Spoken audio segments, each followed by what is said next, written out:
3 వద్దుల క్రితం కోమటిరెడ్డి వెంకటరెడ్డి ఉన్నట్టు కుండ బద్దలు కొట్టిండు. ఆయన అప్పుడప్పుడు జర ఉన్నట్టు మాట్లాడతాడు.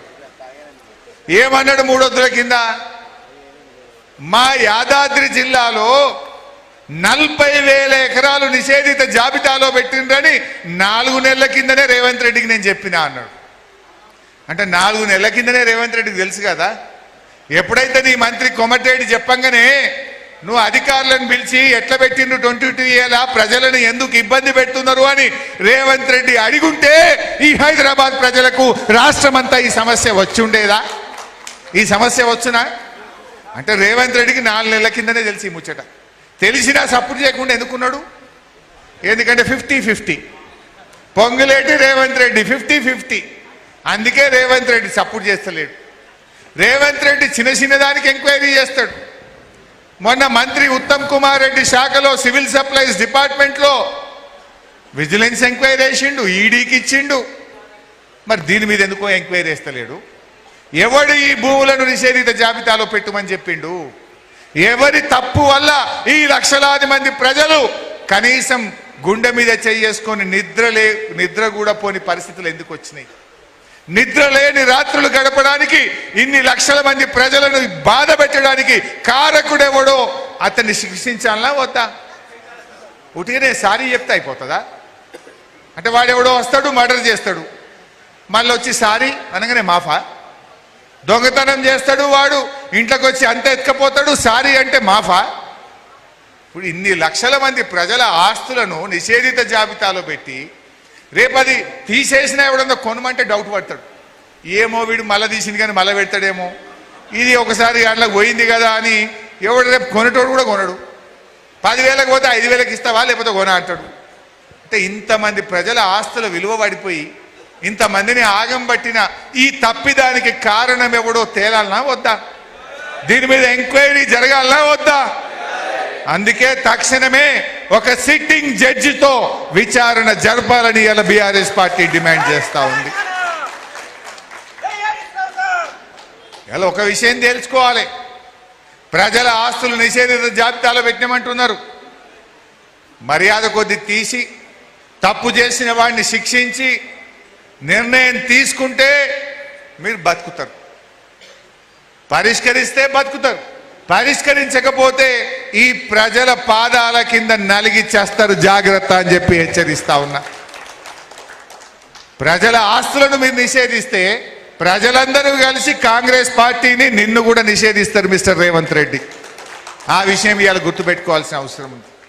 నీ చేతిలో అధికారం ఉండొచ్చు, ప్రజల చేతిలో కూడా ఓటు అనే ఒక అధికారం ఉంది. టైం వచ్చినప్పుడు వాళ్ళు నీ సంగతి ఏందో కూడా చూపిస్తారు, నీకు చెప్తారు. నీకు ఇవాళ అందుకే బీఆర్ఎస్ పార్టీ ఒక డిమాండ్ చేస్తుంది, అసలు ఏది పెట్టినావు ఏది తీసినావు ఒక వైట్ పేపర్ రిలీజ్ చేయి, పబ్లిక్ డొమైన్లో పెట్టు. ఎందుకు సీక్రెట్గా పెడుతున్నావు? ఇలా నిషేధిత జాబితాల లిస్టు భూభారతిలో బ్లాక్ చేసేసాను, కనబట్టలేదు. దాన్ని ఎందుకు బ్లాక్ చేసినావు? ఎందుకు సీక్రెట్గా పెడుతున్నావు? అంటే దీన్ని బట్టి ప్రజలకు అనుమానం కలుగుతుంది. అంటే నువ్వు ఏది పెట్టినావు ఏది తీసినావు? పెట్టుడు నీ వంతు, దరఖాస్తులు పెట్టి ఆఫీసుల చుట్టూ తిరుగుడు ప్రజల వంతా. ఏది నిషేధిత జాబితాలో పెట్టినారో మీకు తెలుసు కదా, నువ్వే కదా పెట్టినట్టు తీసేయి, ప్రజల ఆస్తులకు రక్షణ కల్పించు, హక్కుదారుగా ప్రజలకు మళ్ళీ హక్కులు కల్పించు అని మేము కోరుతా ఉన్నాం. నువ్వు పెట్టుడైంది, ప్రజలు ఆఫీసుల చుట్టూ తిరుగుడైంది. ఇదే పొంగులేటి ఒక 15 రోజుల కింద ఏమన్నాడు? మా కాంగ్రెస్ గవర్నమెంట్ వచ్చినాక ఒక్క ఎకరా కూడా పెట్టలేదు అన్నాడు. ఒక్క ఎకరా పెట్టకపోతే సారీ ఎందుకు చెప్పినావు? తప్పైందని ఎందుకన్నావు? పెట్టింది నువ్వే, తప్పు చేసింది నువ్వే కనుక ఢిల్లీలో జరిగినట్టు జెన్జీ ఎట్లా ముట్టడిచ్చిండ్రో, ఏడ సెక్రటరేట్ ముట్టడిస్తారో, నా ఇల్లు ముట్టడిస్తారో అని ఈ డ్రామాలు పెట్టినావు నువ్వు. సారీ చెప్పినంత మాత్రాన కాదు. అందుకే ఇవాళ రేవంత్ రెడ్డి మేము ఒకటే కోరుతున్నాం, తక్షణమే పొంగులేటి గారిని బర్తరఫ్ చేయాలి. ఇవాళ రియల్ ఎస్టేట్ వ్యాపారుల చేతుల్లో ప్రజల ఆస్తులు పెట్టడమే తప్పు. పొంగులేటి రియల్ ఎస్టేట్ వ్యాపారి ఎంతసేపు ఆస్తులు ఎట్లా సంపాదించాలి, పైసలు ఎట్లా సంపాదించాలి, బేరం ఎట్లా చేయాలని ఆలోచిస్తాడు. ఇవాళ అటువంటి రియల్ ఎస్టేట్ వ్యాపారుల చేతుల్లో ప్రజల ఆస్తులు కాపాడే రెవెన్యూ శాఖ పెట్టడమే ఈ ప్రభుత్వం చేసిన తప్పు.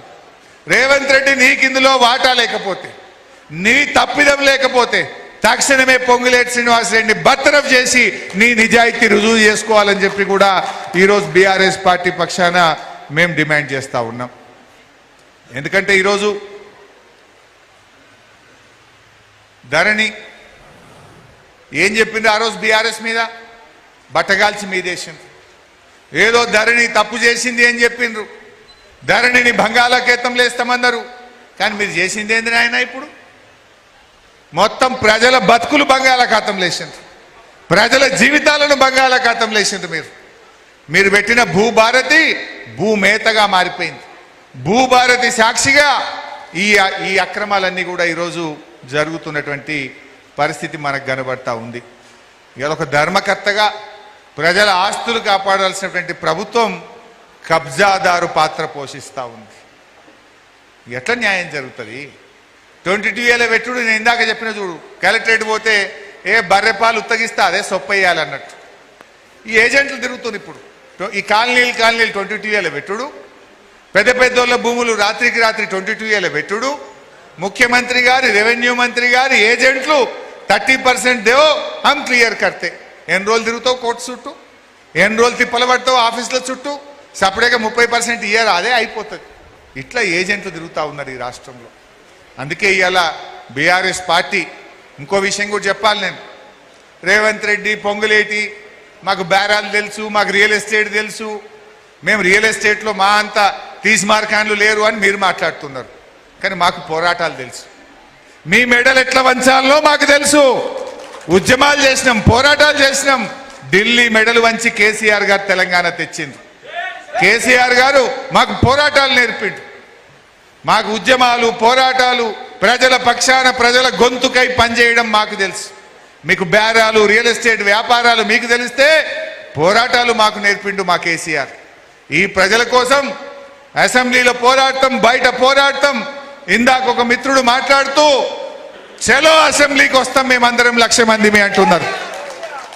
నేను ఈ ప్రభుత్వాన్ని హెచ్చరిస్తా ఉన్నా, సెప్టెంబర్ 7వ తారీఖులోగా ఏ భూములైతే నిషేధిత జాబితాలో పెట్టారో బేషరతుగా వాటిని తొలగించకపోతే లక్షలాది మంది నిషేధిత భూముల జాబితాలో ఉన్న రైతులతో ప్రజలతో అసెంబ్లీ ముట్టడికి కూడా మేము సిద్ధమని హెచ్చరిస్తా ఉన్నా.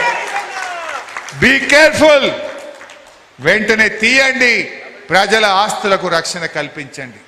ఎట్లా అసెంబ్లీ జరుగుతుందో లోపల కొట్లాడటం, బయట బీఆర్ఎస్ కార్యకర్తలు ఉద్యమకారులు ఈ ప్రజల పక్షాన బయట కూడా పోరాటం బిడ్డ అని చెప్పి ఈ ప్రభుత్వాన్ని హెచ్చరిస్తా ఉన్నాం. చివరగా ఈ కాలనీ వాసులందరికీ కూడా నేను ఒక మాట చెప్పదలుచుకున్నా. దయచేసి బ్రోకర్ల చేతుల పడకుండ్రు. ఇందాక ఒక మిత్రుడు చెప్పిండు, అన్న మహబూబ్ నగర్ కాంగ్రెస్ ఎమ్మెల్యే మనుషులు తిరుగుతూ ఉన్నారు 30% అంటుండ్రని. ఎవరు చెప్పిండ్రు? చంద్రశేఖర్ ముదిరాజ్ చెప్పిండు. జరగా బ్రోకర్లను నమ్మకుండ్రి, అనవసరంగా కమిషన్లు ఇయ్యకుండ్రి. మీకు అండగా, మీకు కంటికి రెప్పలాగా బీఆర్ఎస్ పార్టీ మీతో ఉన్నది. వాడు ఎట్లా దిగడో మేము చూస్తాం. వన్ తాత జేజమ్మను కూడా ఇడిచిపెట్టాం. తప్పకుండా మీ ఆస్తులను కాపాడే బాధ్యత మేము తీసుకుంటాం. రేపు బీఆర్ఎస్ గవర్నమెంట్ వచ్చినాక దీని మీద ఎంక్వైరీ జరిపి ఈ తప్పుకు బాధ్యులు ఎవడో వాడిని వదిలిపెట్టకుండా శిక్షించే కార్యక్రమం కూడా చేపడతాం. కానీ మీరు దయచేసి అధైర్యపడకండి, తొందరపడి బ్రోకర్లను ఆశ్రయించకండి. ఆన్లైన్లో కంప్లైంట్ ఇవ్వండి, ఎట్లా తీయడో మేము చూస్తాం. మీకు మంచి ఎమ్మెల్యే అద్భుతమైనటువంటి వివేక్ గౌడ్ ఉన్నాడు, మా శంబీపూర్ రాజు ఉన్నాడు, మా కార్పొరేటర్లు ఉన్నారు. మేమందరం మీకు అండగా ఉంటాం. మీ గొంతుకై మీ సమస్య పరిష్కారం అయ్యేదాకా మీ వెన్నంటి ఉంటామని తెలియజేస్తూ జై తెలంగాణ.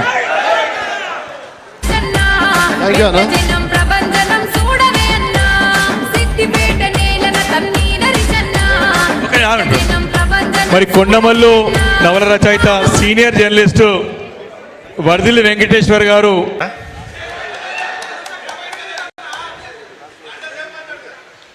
ఒకటైంది కదా.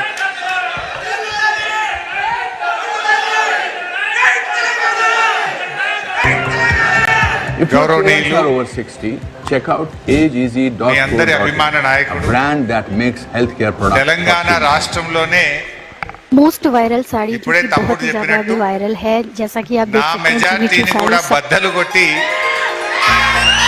అత్యధిక మెజార్టీతో గెలుపొందినటువంటి మీ ప్రేమను చూరగొన్నటువంటి సీనియర్ శాసనసభ్యులు, అసెంబ్లీలో బీఆర్ఎస్ పార్టీ విప్పుగా వ్యవహరిస్తున్నటువంటి వివేక్ గౌడ్ గారికి,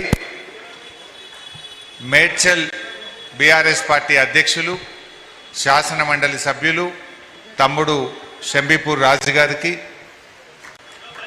అదేవిధంగా గౌరవనీయులు రాగిడి లక్ష్మారెడ్డి గారికి, గౌరవ శాసన మండలి సభ్యులు, ప్రజా కవి, ప్రజల